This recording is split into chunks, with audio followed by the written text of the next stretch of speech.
ठाण्याच्या राजकीय, सामाजिक आणि सांस्कृतिक घडामोडींचं वर्तमान चित्र दाखवणाऱ्या ठाणे वर्तमानमध्ये मी नितीन बोरसे आपलं पुन्हा एकदा हार्दिक स्वागत करतो। सादर करीत आहोत आजच्या ठळक बातम्या।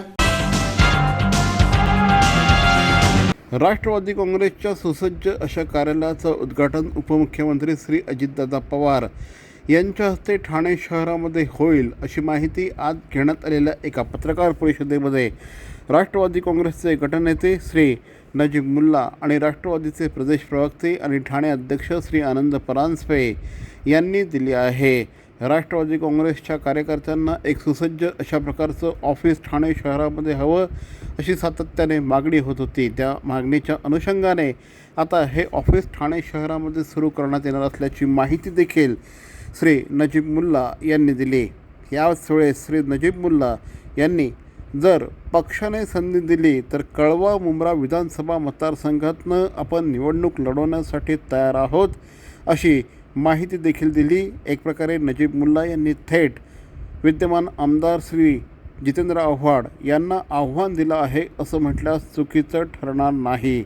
या पत्रकार परिषदेमध्ये श्री आनंद परांजपे आणि नजीब मुल्ला यांनी काय म्हटलं आहे हे आपल्यासाठी घेऊन येत आहोत।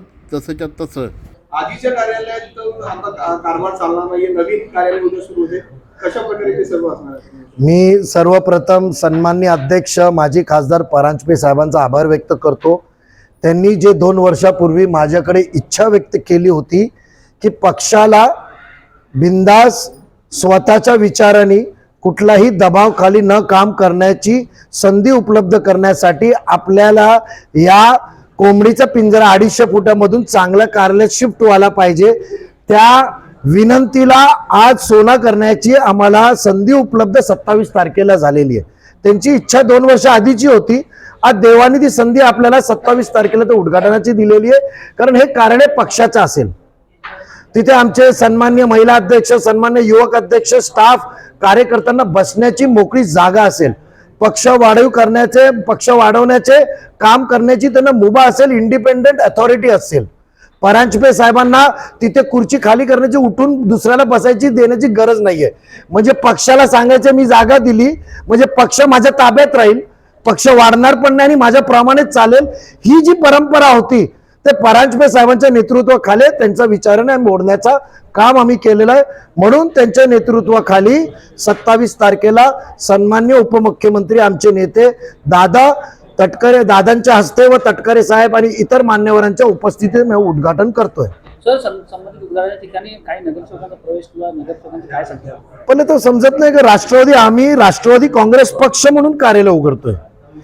पक्ष वाढवावं, कार्यकर्त्यांना येणं जाणं असताना सन्मानाने बसायची जागा असावी, पत्रकार परिषद घेण्याची जागा असावी स्वतःच्या हक्काची, त्याच्यानंतर आम्हाला तिथे मीटिंग घेण्याची जागा असावी, लोकांना चर्चा करण्यासाठी जागा उपलब्ध व्हावी, म्हणून आम्ही नवीन कार्यालय उघडतोय।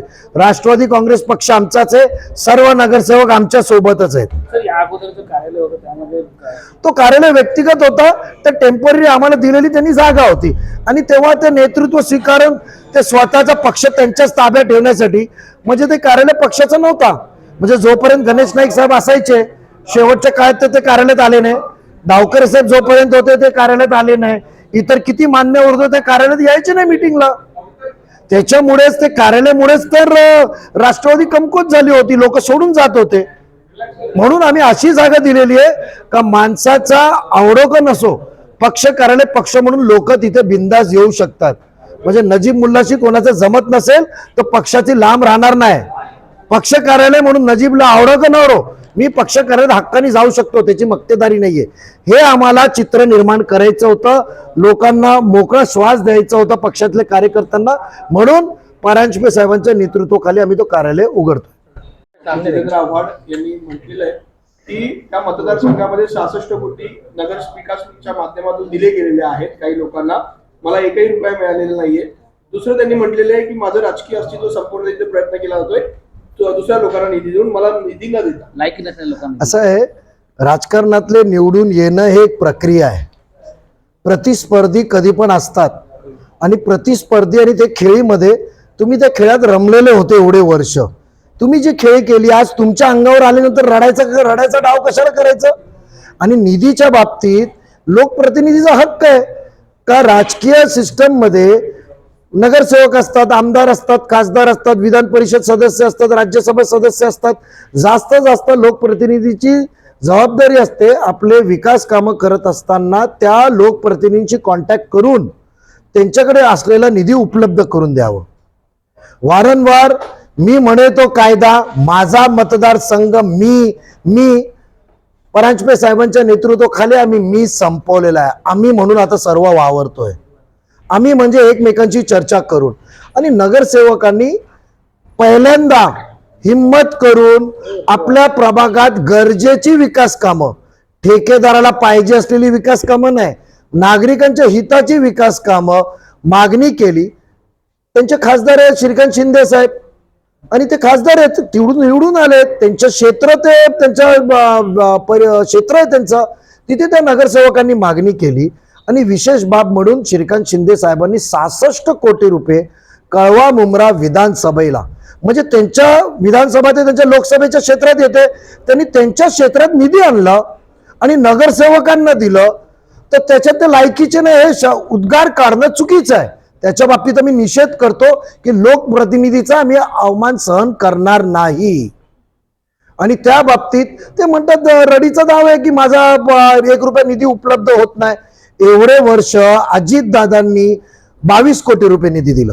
2009 पासून 2019 पर्यंत तुम्ही महापालिकेकडून बघितलं त्या मतदारसंघात महासभेनी, स्थायी समितीनी सर्व राजकारण बाजूला ठेवून 1000 कोटी पर्यंत आपण ते निधी महापालिकेने वेगवेगळ्या विकास कामांना तिथे दिलाय. मग तेव्हा काय झालं विषय? आज त्याच पक्षाची लोकांनी कुठे खासदारनी पुढाकार घेऊन स्थानिकांचे मागणीला मान देऊन त्यांनी निधी उपलब्ध करून दिला राज्य शासन कडून, तर चांगली बाब आहे ना. आणि त्या बाबतीत लायकी नाही म्हणणं हे पूर्ण चुकीचं आहे. मी आज सर्व कळवा मुंब्राच्या नगरसेवकाच्या बाजूने आहे का ते अवमान आम्ही सहन करणार नाही, त्यांच्या बाजूने उभी राहणार. ते पूर्ण लायकीचे आहेत, त्यांना विकास कामं समजतं, ते नागरिकांच्या टचमध्ये आहेत. तुम्ही इथे वरती बसून त्यांना लायकीचे नाही म्हणण्याचा कुठलाही अधिकार नाही. सर, कुठेतरी ज्या नगरसेवकांच्या जोरावर आपण निवडून येतो त्यांची लायकी करण्यात नहीं है, हम पार्टी है, राष्ट्रवादी कांग्रेस पार्टी हम है और वो कार्यालय हम हमारे नेतृत्व में हम अध्यक्ष आज परांजपे साहब है और उन्होंने कहा कि हमें कार्यालय अच्छा और बड़ा चाहिए जहां कार्यकर्ताओं को सब सुख सुविधा मिले, एक मौका हमको जीने के साहस मिले, हमें कोई दबाव नहीं रहे, हम अपनी मर्जी हमारे पवार साहब के विचारधारा से काम कर सके, इसके लिए नया कार्यालय उगड़ रहे हमसे. हम किसी के बंदिश से निकल के बाहर आ रहे हैं खुली हवा में. तो पार्टी गुट नहीं है, पार्टी एक ही है. लेकिन विरोधी की तरफ से लगातार कहा जा रहा है कि राष्ट्रवादी में बगावत हुई, जिस तरीके से 2 गुटों में विभाजित, जैसे शिवसेना में बगावत हुई, इसके बाद राष्ट्रवादी में बगावत हुई है. अक्सर में राष्ट्रवादी किसकी इस चीज को भी लेकर विरोधी लगातार आरोप लगा रहा है. विरोधी के आरोप लगा रहे उससे हमको मतलब नहीं है. इलेक्शन कमीशन और जो अथॉरिटी है जिसको सर्टिफाई करती है वो क्या कहते हैं वो बहुत महत्व है. और अभी तक सर्टिफिकेशन के हिसाब से आज तक जितने भी वक्तव्य उसके हिसाब से राष्ट्रवादी एक है. जिस तरीके से आप लगातार लतीफ भी कह रहे हैं कि अगर पार्टी ने अगर महत्वपूर्ण भूमिका निभाने की अगर आपको आमदारगी का टिकट दिया तो मुंब्रा से मैं लड़ूंगा, जिससे कलम. ऐसा है कि विधानसभा क्षेत्र के अंदर आज राष्ट्रवादी कांग्रेस पक्ष की उधर ताकत है और ऐसा कहा गया है कि किसी की टिकट नहीं कट हो सकती है. इतिहास कहता है कि बहुत से सीनियर आमदार भी, जूनियर आमदार भी रिपीटेशन के बारे में होता है. आज वो अल्पसंख्यक बहुलोक एरिया है. हमारे हिंदू भाई भी उधर, जब हम हिंदू भाइयों को चुन के देते, हिंदू भाई भी आज चाहते हैं भारत की एकता है, नई आघाड़ी नए विचार के साथ चल रही है, सांप्रदायिक शक्ति के बाजू में रख के काम कर रही है, विकास काम के लिए सब एक दूसरे से जुड़े हुए. तो उस हिसाब से मुझे टिकट गई तो मैं जरूर लड़ूंगा वहां से, ये मैंने कहा है. और राष्ट्रवादी कांग्रेस पार्टी और इंशाल्लाह घड़ियाल चिन्ह पे ही लड़ेंगे हम. सर, कलवा मुंब्रा विधानसभा क्षेत्र के अंदर निधि के ऊपर जो सवाल उठाया गया, बहुत ही शर्म की बात है कि जिन लोगों ने तुमको सराहा, जिन लोगों ने तुमको एक विधानसभा में बात करने का, वहां बैठने का मौका दिया, आप वो 2009 साल भूल चुके क्या? वही नगर सेवक थे जिन्होंने तुम्हारे को साथ दिया, वही नगर सेवक है जिन्होंने राष्ट्रवादी कांग्रेस के ऊपर विश्वास करके अपने अपने पार्टी को छोड़ के राष्ट्रवादी में शामिल हुए, और आज वही नगर सेवक एक निधि की मांगनी करते हैं उनके रसूख के हिसाब से श्रीकांत शिंदे साहब के पास, जो उनके खासदार है, और वो मांगनी के ऊपर उनको 66 करोड़ रुपीस निधि, इतनी बड़ी रकम श्रीकांत शिंदे साहब की मदद से मिलता है, और उनको तुम सभागृह में कहते हैं कि ज्यांची लायकी ने त्यांना निधी देण्यात आला, आज उनकी लायकी निकालते। अरे साहब, 4-4 बार चुन के आए हुए वो, किसी की लायकी ना निकाले, उनके पास भी चुन के आने का गुण है। मान सम्मान सबको चाहिए, जैसा आप मान दोगे दूसरे को वैसा सम्मान आपको मिलेगा। आप किसी की लायकी ना निकाले, उस बात का हम निषेध करते हैं, और मेरे ख्याल से आने वाले दिनों में हम उन्हें जरूर माफी करने लगाएंगे कि लायकी ना निकाले कोई लोक प्रतिनिधि की। वो लोक प्रतिनिधि ने पिछले 20 साल में हमारे साथ सभागृह में कंधे से कंधा लगा के काम किया है, विरोधी गठ के नाते हर आंदोलन किए हैं, और उनको निधि मांगने का हक है। आज उनको कोई निधि दे रहा है तो उसका शुक्रिया अदा करना चाहिए, ना कि पेट में दुखना चाहिए। तो हमारा यह सवाल उठता है वो लोक प्रतिनिधि से कि निधि इंपॉर्टेंट है कि वो निधि तुमने लाना इंपॉर्टेंट है? विकास, उधर का डेवलपमेंट इंपॉर्टेंट है, वहां का डेवलपमेंट इंपॉर्टेंट है, कि तुम्हारा ठेकेदार कौन बनेगा वो इंपॉर्टेंट है? वो चाहते क्या है? उन्होंने कहा कि बने हुए रास्ते को खोद के नया काम बनाता है। आके काम देखिए मुमरा में विकास कामों को जो निधि ली हुई है। आपका मुमरा मार्केट के जैसा तो नहीं कि मार्केट बनाया, पवार साहब लाखों को उद्घाटन किया, 7 करोड़ रुपए खर्चा किया, आज मार्केट की जगह पे स्कूल बनी हुई है, क्योंकि कोई भी प्लॉट खुली जगह पे आपने बनाया। आपके इधर वैसा तो नहीं कि डामर का काम किया और कंक्रीट रोड बाद में बनाया, एक ही काम की 2-2 बार फाइल बनी। मुमरा मार्केट का पैसा कहां गया? आपके जैसा तो नहीं 5,000 ना 7,000 रुपए स्क्वायर फुट के ऊपर कंस्ट्रक्शन पे ग्राउंड+2 का हॉस्पिटल बना। कौन सा एफिल टावर का स्टील लगेला है उसमें? इतना एस्केलेशन कॉस्ट। तो प्लीज हमारे लोक प्रतिनिधि को बदनाम मत करो, कीचड़ उछलेगा तो पूरा दाग आपके ऊपर ही निकलेगा, यह हमारा आव्हान है आपको। नजीम मुल्ला ज्या वेळेला गटनेता म्हणून महापालिकेमध्ये त्यांची नियुक्ती झाली, त्यानंतर आमची चर्चा झालेली की चांगलं असं ऑफिस हे पक्षाचं असलं पाहिजे, आणि राष्ट्रवादी काँग्रेस पक्षाचं नूतन मध्यवर्ती कार्यालय याचं उद्घाटन राज्याचे उपमुख्यमंत्री माननीय अजितदादा पवार साहेब यांच्या शुभ हस्ते आणि प्रदेशाध्यक्ष माननीय खासदार सुनीलजी तटकरे साहेब, महिला प्रदेशाध्यक्ष सौ रुपालीताई चाकणकर, युवक प्रदेशाध्यक्ष सूरज चव्हाण यांच्या प्रमुख उपस्थितीमध्ये गुरुवार दिनांक 27 जुलै 2023 रोजी सायंकाळी 6:30 वाजता स्थळ आहे E5 फ्लावर व्हॅली विवियाना मॉलच्या समोरचा सर्व्हिस रोड, इथे या भव्य असं नूतन मध्यवर्ती कार्यालयाचं उद्घाटन होणार आहे। सर्व पत्रकारांना विनंती आहे की त्या कार्यालयाच्या उद्घाटनासाठी आपण यावं आणि खऱ्या अर्थाने सामान्य कार्यकर्त्याला न्याय मिळेल, आपल्या हक्काचं वाटेल असं नूतन मध्यवर्ती कार्यालय हे 27 तारखेपासून राष्ट्रवादीचं सुरू होत आहे। तुम्ही सत्तेत आहात आणि शहरामध्ये अनेक ज्या सुविधा दिल्या त्यामुळे लोकांना त्रास होतोय, त्या डिवायडर असो किंवा रस्त्याचे मार्ग बदलले, त्याबद्दल तुमची भूमिका काय?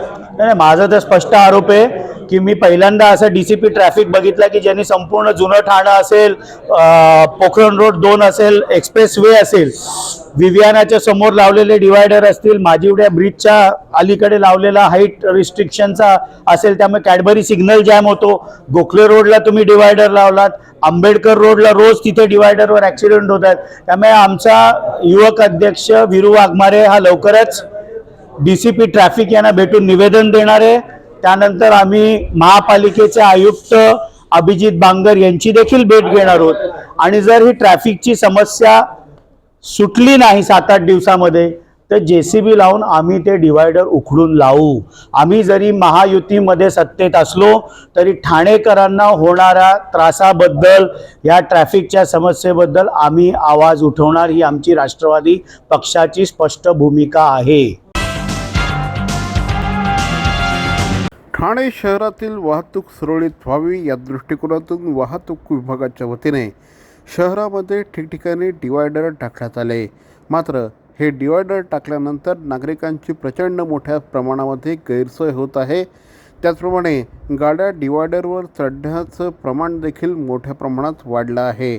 या सगळ्याच्या विरोधात शहरामध्ये एकीकडे वातावरण तापत असताना दुसरीकडे आता राष्ट्रवादीचे युवक अध्यक्ष श्री वीरू वाघमारे यांनी या डिवायडरच्या विरोधात आंदोलन करण्याचा इशारा दिला आहे. या संदर्भात लवकरच वाहतूक विभागाच्या उपायुक्तांना भेट दिली जाणार आहे. त्यानंतर त्यांना 3 ते 4 दिवसाचं अल्टिमेटम दिलं जाईल. त्यानंतरही जर डिवायडरचा प्रश्न मार्गी लावला नाही आणि शहरातील वाहतूक सुरळीत केली नाही तर राष्ट्रवादी काँग्रेस आपल्या पद्धतीने आंदोलन करेल असा इशारा श्री वीरू वाघमारे यांनी दिला आहे. सन्माननीय आमचे नेते नजीमुल्ला साहेबांनी ज्या पद्धतीने सांगितलं आणि राष्ट्रवादीचे आमचे अध्यक्ष आनंद परांजपे साहेब यांनी ज्या पद्धतीने आता आदेश दिलेत आम्हाला, त्याची अंमलबजावणी करण्यासाठी आणि या ठाणेकरांना ज्या मागील 8-10 दिवसापासून ज्या पद्धतीने पावसाच्या मध्ये दुर्घटना होत आहेत, डिवायडर दिसत नाहीत, जे कोणालाही न विचारता डिवायडर लावले किंवा हा मनमानी जो कारभार चालू आहे, याच्या विरोधात राष्ट्रवादी युवक काँग्रेस म्हणून आम्ही उद्या ट्रॅफिकचे डीसीपी साहेब यांना आम्ही निवेदन देणार आहे की त्यांनी लवकरात लवकर ते डिवायडर जे लावलेत आणि जे टर्न्स बंद केलेत ते ताबडतोब खुले करावेत, जेणेकरून लोकांचा होणारा त्रास वाचेल. आणि आम्ही त्यांना 4-5 दिवसाचा अल्टिमेटम देणार आहे. त्या वेळेमध्ये त्यांनी जर हे नाही उचलले तर राष्ट्रवादी युवक काँग्रेस आपली भूमिका स्पष्ट करेल आणि अग्रेसर आंदोलन करून आपल्या पद्धतीने जे ठाणेकरांच्या हिताचं आहे ते सर्व काम करेल. आणि जर कायदा सुव्यवस्थेचा प्रश्न निर्माण झाला तर याला सर्वस्वी जबाबदार ठाणे डीसीपी असतील. गेल्या 7 दिवसांच्या कालावधीमध्ये ठाणे शहरामध्ये जवळपास 750 मिलीमीटर एवढा पाऊस पडला आहे. यामुळे शहरातील अनेक रस्त्यांची दुरावस्था झाली आहे. या पार्श्वभूमीवर पावसामुळे खराब झालेल्या रस्त्यांची दुरुस्तीची कामं तातडीने हाती घ्यावीत असे आदेश महापालिका आयुक्त श्री अभिजित बांगर यांनी दिले आहेत. ज्या ठिकाणचे रस्ते खराब झाले आहेत त्या ठिकाणी मास्टिक पद्धतीने दुरुस्ती करण्यात कोणतीही दिरंगाई करता कामा नये. 12 तासाच्या आत शहरातील रस्ते दुरुस्त होतील या दृष्टीने काम करण्याचे निर्देश महापालिका आयुक्त अभिजित बांगर यांनी आज झालेल्या आढावा बैठकीमध्ये दिले आहे. 15 दिवसांपासून शहरामध्ये संततधार पाऊस पडतो आहे. त्यामुळे रस्त्यावर अनेक ठिकाणी पाणी साचण्याच्या घटना घडत आहेत. रस्त्यावर ठिकठिकाणी खड्डे पडले आहेत. हे रस्ते लवकरात लवकर दुरुस्त करा असे आदेश महापालिका आयुक्तांनी दिले आहेत. राजस्थानी प्रगती मंडळाच्या अध्यक्षपदी ठाणे शहरातील ज्येष्ठ सामाजिक कार्यकर्ते श्री राकेश मोदी यांची निवड करण्यात आली आहे. राकेश मोदी गेल्या अनेक वर्षांपासून ठाणे शहरामध्ये सामाजिक क्षेत्रात काम करत असतात. सामाजिक क्षेत्रात काम करत असताना शेवटच्या घटकापर्यंत आपलं काम पोहोचलं पाहिजे या दृष्टिकोनातून श्री राकेश मोदी हे कायम प्रयत्नशील असतात. अग्रकुल प्रवर्तक महाराजा अग्रसेन यांचे ते वंशज आहेत. आता राजस्थानी समाजची अत्यंत महत्त्वाची अशा प्रकारची संस्था असलेल्या राजस्थान प्रगती मंडळाच्या अध्यक्षपदी त्यांची नियुक्ती झाली आहे. 2023 ते 2025 या कालावधीसाठी ही नियुक्ती करण्यात आली आहे. या कालावधीमध्ये राजस्थानी समाजासाठी भरीव कामगिरी करणार असल्याचं श्री राकेश मोदी यांनी ठाणे वर्तमानशी बोलताना सांगितलं. हे ठाण्यातील राजस्थानी समाजाची अग्रणी संस्था आहे. सांगायला बहुमान वाटतो की राजस्थान प्रगती मंडळ यंदा त्यांचं स्थापनेचं 50वा वर्ष साजरा करणार आहे. 2023 ते 2025 मधला हा विषय गोल्डन जुबली इयर राजस्थान प्रगती मंडळचा असणार आहे. ठाण्यातील राजस्थान प्रगती मंडळ मधला एक विशेष असा आहे की राजस्थान प्रदेशातले तो अग्रवाल असो, महेश्वरी असो, ब्राह्मण असो, राजपूत असो, कुमावत असो किंवा कुठल्याही जातीचा व्यक्ती असेल तो राजस्थान प्रगती मंडळमध्ये राहू शकतो. तर ही संस्था एकमेव फक्त अग्रवालांची, महेश्वर्यांची किंवा जैन समाजाची नसताना अख्ख्या राजस्थान प्रदेशातील प्रत्येक व्यक्तींची आणि ठाणे शहरातल्या 25,000 परिवार ह्या राजस्थान प्रगती मंडळशी जोडलेले आहे. समाजाचं या कमी वयात अध्यक्षपद भूषवल्याबद्दल मी समाजाच्या ऋणी आहे आणि मी एक प्रण घेतलेले आहे की पुढचं माझं जे आयुष्य आहे ते या समाजाच्या राजस्थान प्रगती मंडळच्या उद्धारासाठी मी लावणार आहे. काय पुढचं तुमचं कार्य असणार, कशा प्रकारे असणार? राजस्थान प्रगती मंडलच्या मार्फत सगळ्यात पहिले कार्यामध्ये एक आहे की ठाणे शहरात राजस्थानी समाजाचं राजस्थानी भवन नाही आहे. प्रत्येक ठिकाणी, प्रत्येक नवी मुंबईमध्ये आगरी कोली भवन झालं, भाईंदरमध्ये आगरी कोली भवन झालं, उत्तर भारतीय भवन झालं. तसंच राजस्थान प्रगती मंडलच्या अध्यक्ष ह्या नात्याने सगळ्यात प्रथम माझं कर्तव्य असणार आहे की ठाणे शहरात राजस्थानी भवन निर्माण झालं पाहिजे. त्यासाठी सगळ्यात पुढेगाड घेणार आहे आणि आम्ही सगळ्यांनी मिळून आज ठाण्याचे जे आमचे हक्काचे एकनाथ शिंदेजी मुख्यमंत्री म्हणून महाराष्ट्रात आलेले आहेत, तर अख्ख्या समाजाचं हे आहे की आम्ही एकनाथ शिंदेजींना भेटून राजस्थानी समाजासाठी भवनसाठी जागा सरकारकडे मिळावी ही मागणी असणार आहे. आणि त्याचबरोबर आमचा अख्खा राजस्थानी समाज त्यांच्या मागे खंबीरपणे उभं राहणार आहे. किती वर्षाचा कार्यकाल आहे आणि कशा प्रकारे सहकार्याने एकत्र येऊन तुम्ही काम करणार आहे? माझं हे कार्यकाल 2 वर्षाचा कार्यकाल आहे आणि 2 वर्षाच्या कार्यकालमध्ये सगळ्या समाजाला एकत्र घेऊन, सगळ्या राजस्थानच्या लोकांना घेऊन समाजकार्याच्या माध्यमातून गोरगरीब दीन दुबळ्या यांना मदत करण्याचं कार्य करायची इच्छा आहे. अग्रकुल प्रवर्तक महाराजा अग्रसेनजी यांचे वंशज श्री राकेश मोदीजी उर्फ भाईजी यांची राजस्थानी समाजाची अग्रणी संस्था असलेल्या राजस्थान प्रगती मंडळ ठाणेच्या अध्यक्षपदी नियुक्ती झाल्याबद्दल तमाम कार्यकारिणी सदस्यांच्या वतीने, मित्रांच्या वतीने आणि हितचिंतकांच्या वतीने हार्दिक शुभेच्छा. समाजसेवेचं व्रत घेऊन अखंडपणे काम करणाऱ्या माननीय श्री राकेश मोदीजी उर्फ भाईजी यांची राजस्थानी समाजाच्या अग्रणी संस्था असलेल्या राजस्थान प्रगती मंडळाच्या अध्यक्षपदी नियुक्ती झाल्याबद्दल पुनश्च एकदा हार्दिक अभिनंदन. तसंच सर्व नवनिर्वाचित कार्यकारिणी सदस्यांचं मनस्वी हार्दिक अभिनंदन.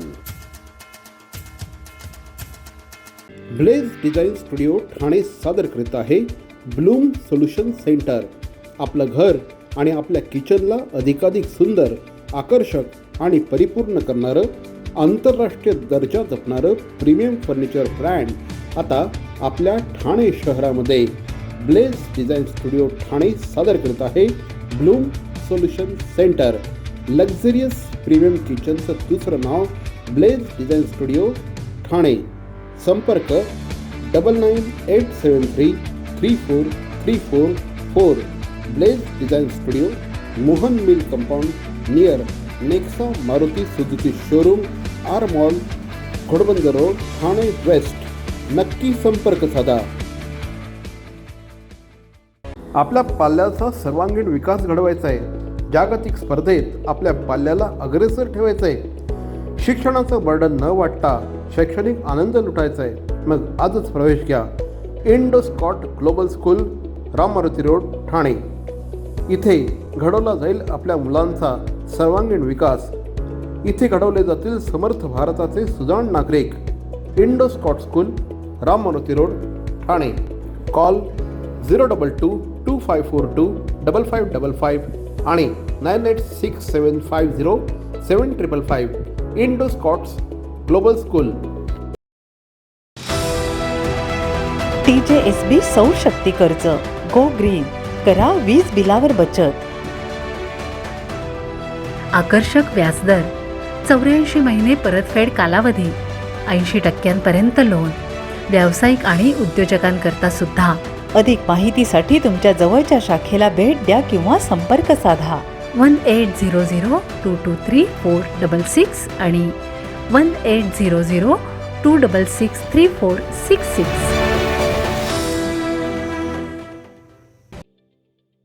ठाणे महानगरपालिकेचे मालमत्ता कर म्हणजेच प्रॉपर्टी टॅक्स भरण्याचे आवाहन. सन 2022-23 या आर्थिक वर्षाचे मालमत्ता कराचे म्हणजेच प्रॉपर्टी टॅक्सचे बिल ठाणेकर करदात्यांना महापालिकेमार्फत आर्थिक वर्षाच्या सुरुवातीस म्हणजेच माहे एप्रिल 2022 मध्ये देण्यात आलेले आहे. तथापि अद्यापही काही करदात्यांनी मालमत्ता कर महापालिकेकडे जमा केलेला नाही. सध्या आर्थिक वर्षाचा अंतिम टप्पा सुरू झाला आहे. मालमत्ता कर वसुलीसाठी महापालिकेतर्फे कडक कारवाई हाती घेण्यात आली आहे. या अंतर्गत जंगम मालमत्ता, टीव्ही, फ्रीज, वाहन व इतर जप्त करणे तसेच स्थावर मालमत्ता वॉरंट बजावून जप्त करण्यात येत असून मालमत्तेचा जाहीर विक्रीद्वारे लिलाव करून कराची रक्कम वसूल करण्यात येत आहे. मालमत्तेस पाणी पुरवठा करण्यात येणारे नळ संयोजन खंडित करण्यात येत आहेत. त्याचप्रमाणे थकीत मालमत्ता करावर 2% व्याज आकारले जात असल्याने भरावयाची रक्कम वाढत आहे. आपला मालमत्ता कर propertytax.thanecity.gov.in या लिंकद्वारे तसंच गुगल पे, फोन पे, पेटीएम याद्वारे ऑनलाईन पद्धतीने करण्याची सुविधा उपलब्ध करून दिली आहे. शनिवार, रविवार व सार्वजनिक सुट्टीच्या दिवशी नागरिकांना मालमत्ता कर भरणे सोयीचे व्हावे याकरता महापालिकेचे मालमत्ता कर संलग्न कार्यालय या दिवशी कार्यान्वित ठेवण्यात आलेले आहे. तरी मालमत्ता कर वसुलीची अप्रिय कारवाई टाळण्याच्या दृष्टिकोनातून मालमत्ता कर भरून महापालिकेस सहकार्य करावे. धन्यवाद.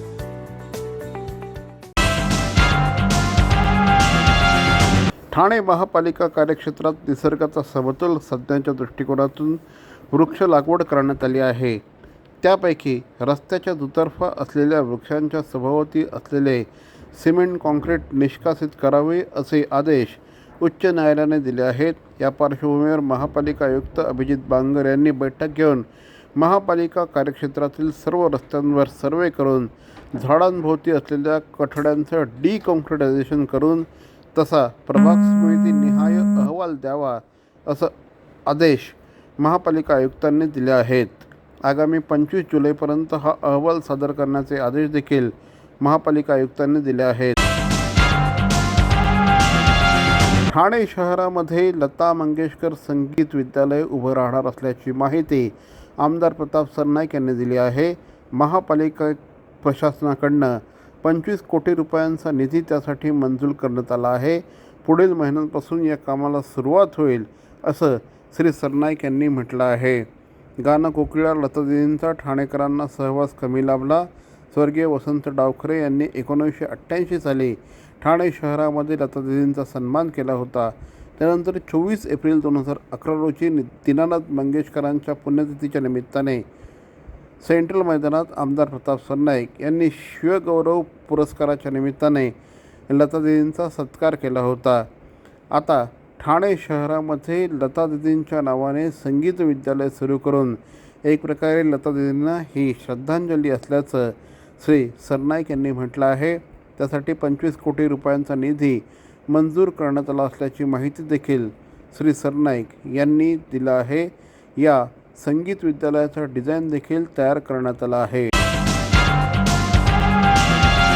तर मंडळी, या होत्या आजच्या ठळक बातम्या ठाणे वर्तमानमधून. ठाण्याच्या राजकीय, सामाजिक आणि सांस्कृतिक घडामोडींचं वर्तमान चित्र दाखवण्याचा आम्ही प्रयत्न करतोय.